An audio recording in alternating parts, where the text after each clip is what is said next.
Assalamualaikum warahmatullahi wabarakatuh.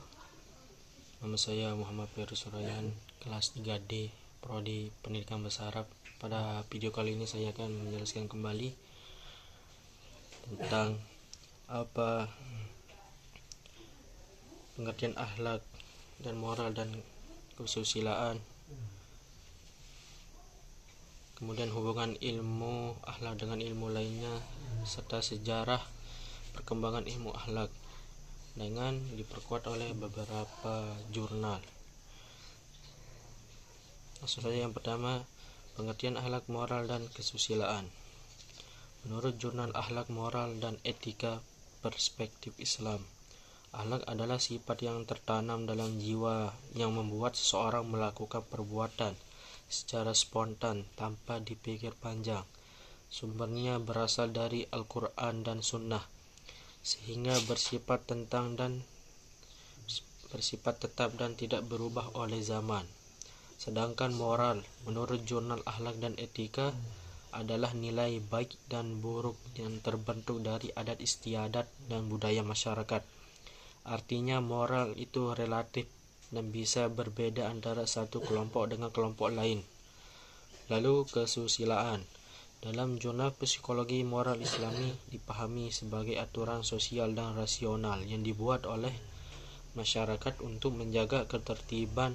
Kesusilaan dipandu oleh akal dan filsafat, bukan langsung oleh wahyu. Lanjut, yang kedua, hubungan ilmu akhlak dengan ilmu lainnya. Pertama, akhlak dan tasawuf. Dalam jurnal Tasawuf Akhlaki dan Relevansinya dijelaskan bahwa tasawuf adalah proses penyucian jiwa, sedangkan akhlak adalah hasil dari jiwa yang bersih. Jadi akhlak dan tasawuf adalah dua hal yang saling melengkapi. Kedua, akhlak dan psikologi. Jurnal Psikologi Islam menjelaskan bahwa ilmu akhlak berkaitan dengan pembentukan karakter, kepribadian, dan perilaku manusia. Ini sangat dekat dengan kajian psikologi modern, khususnya psikologi moral. Ketiga, akhlak dan pendidikan. Dalam jurnal Tarbawi, akhlak berperan sebagai pondasi utama pembentukan karakter siswa dalam pendidikan Islam. Nilai-nilai seperti jujur, amanah, dan disiplin adalah inti dari pembelajaran. Keempat, akhlak dan filsafat. Jurnal tentang integrasi akhlak dan filsafat menjelaskan bahwa filsafat menyediakan argumentasi rasional tentang baik dan buruk, sedangkan akhlak memberi landasan spiritual dan wahyu. Dua-duanya saling menguatkan. Kelima, akhlak dalam kehidupan sosial modern. Berdasarkan jurnal Etika, Tasawuf, dan Ekonomi Digital, nilai akhlak kini mulai diterapkan dalam bidang ekonomi digital, media sosial, dan etika profesional. Ini menunjukkan bahwa akhlak relevan tidak hanya di masa klasik, tapi juga di era digital. Ketiga, sejarah perkembangan ilmu akhlak. Sejarah perkembangan ilmu akhlak cukup panjang dan banyak dijelaskan dalam jurnal seperti Akhlak, Moral, dan Etika Pendidikan. Akhlak berbasis mistisisme dan tasawuf akhlaki. Pada masa Nabi Muhammad SAW, akhlak diajarkan langsung melalui teladan. Nabi pernah berkata, "Aku diutus untuk menyempurnakan akhlak yang mulia." Sumber pendidikan akhlak pada masa itu adalah Al-Quran, Sunnah, dan perilaku Nabi sehari-hari.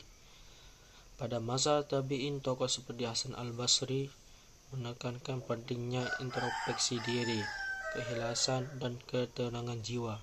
Dari sini muncul konsep tazkiyatun nafs atau penyucian jiwa.